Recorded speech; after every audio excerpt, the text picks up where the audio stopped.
आज आपण कोहवाळ वड्याची आमटी करणार आहोत।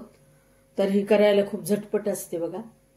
तरी आपण हे उन्हाळ्यात केलेले कोहवाळ वडे मी तुम्हाला रेसिपी टाकलेली आहे, तुम्ही पाहू शकता। तर ही कोहवाळ वडे जे आहेत ते उन्हाळ्यात आपण करून ठेवलेले आहेत। छान 3-4 दिवस वाळवून कडक उन्हामध्ये वाळवून ठेवलेले मी तुम्हाला टाकलेलीच आहे। तर जे मी टाकलेले उन्हाळ्यात वडे आहेत, जी रेसिपी टाकलेली आहे, वडे कसे तयार केले कोहवाळ्यापासून तर ते हे कोहवाळ वडे, त्याची आज आपल्याला आमटी करायची।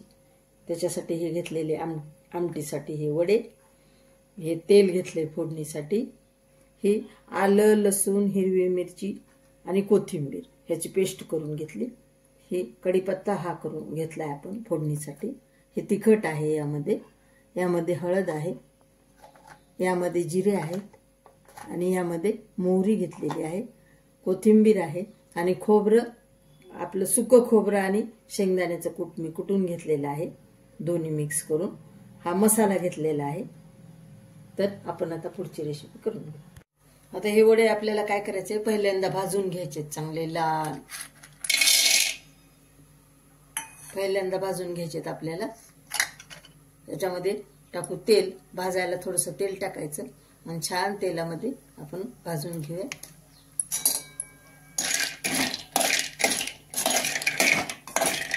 पाहू शकता आपले छान वडे कसे असे गुलाबी कलरवर आपले भाजलेले आहेत। आता आपण गॅस बंद करून टाकू। छान तुम्ही पाहू शकता किती छान भाजलेले आहेत, गुलाबी असे भाजून घ्यायचे। आणि आता आपण पुढची रेसिपी करू। तुम्ही पाहू शकता हे किती गुलाबी कलरवर छान आपण भाजलेले आहेत। हे वडे खूप मस्त झालेले आहेत, असा छान खमंग मस्त सुवास येतो याचा, खूप सुंदर होती ही आमटी। आता आपण त्याच्यासाठी तेल टाकून घेऊ आमटीसाठी।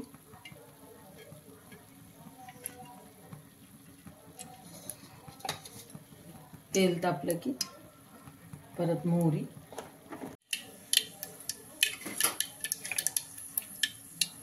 आपण थोडीशी मोहरी टाकून पाहिली, गॅस लहान करू आपण। आता मोहरी छान आपली तडतडली, आपण टाकू थोडेसे जिरे, थोडं टाकायचं। आता आपण टाकू हे आलं लसूण पेस्ट, आलं लसूण मिरची कोथिंबीर आणि हिरवी मिरची अशी ही पेस्ट आहे। त्याला आपण छान परतून घेऊ।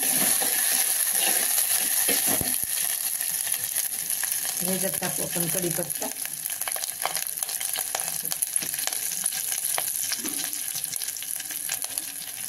ह्याच्यात टाकायची कोथिंबीर, छान परतून घ्यायचं। काय छान सुवास येत आहे।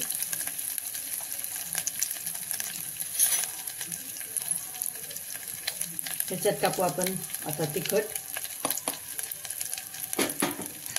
असं तिखट हे सगळं मसाला। आता ह्याच्यात टाकू मसाला आपण, असं सगळं फोडणीमध्ये टाकलं ना की खूप छान त्याला स्वाद लागतो आणि कलर पण खूप छान येतो त्याचा। छान मसाला आपला तळला गेलेला आहे। आपण आता ह्याच्यात टाकू हळद, थोडीशी हळद, छान परतून घेऊ। आता टाकायचं यामध्ये पाणी,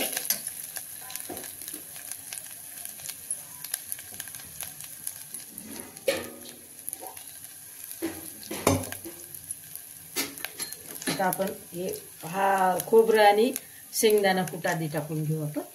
हे आपण कुटून घेतलेलं आहे, शेंगदाणा आणि खोबरे कूट। ह्याला छान परतून घेऊ।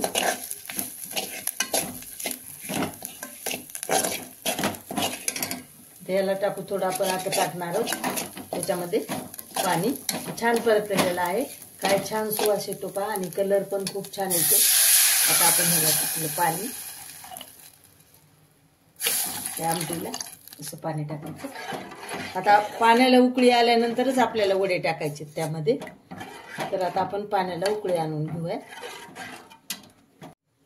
आता आपण टाकू यामध्ये मीठ, चवीपुरतं मीठ टाकणार आहोत। छान हलवून घेऊ. त्याला उकळी येऊ देऊत आपण.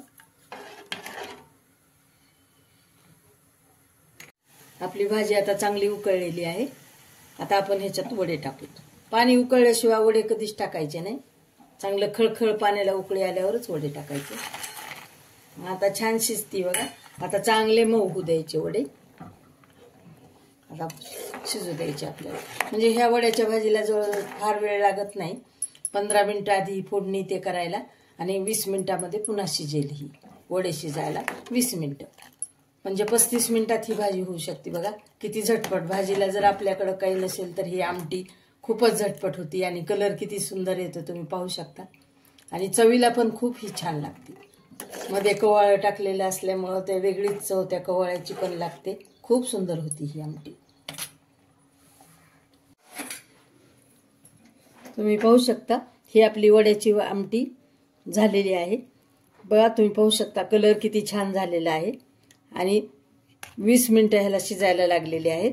फार सुंदर लागते ही चवीला पण. बघा हे वडे आपले चांगले शिजलेले आहेत. बघा तुम्ही पाहू शकता भाजी सगळे तुकडे झाले. हे छान मऊ झाले वडे. असे मऊ झाले तुकडे पडले की झाली ही भाजी आमटी. तर ही वड्याची आमटी आपली एकदम सुंदर झालेली आहे.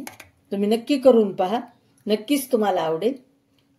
तुम्ही वेळात वेळ काढून माझी वड्याची आमटी पाहिली त्याबद्दल तुमचे धन्यवाद. आणि माझ्या चॅनलला तुम्ही जर नवीन असाल तर नक्की सबस्क्राईब करा, लाईक करा, शेअर करा आणि नक्की मला अभिप्राय तुमचा कळवा. धन्यवाद.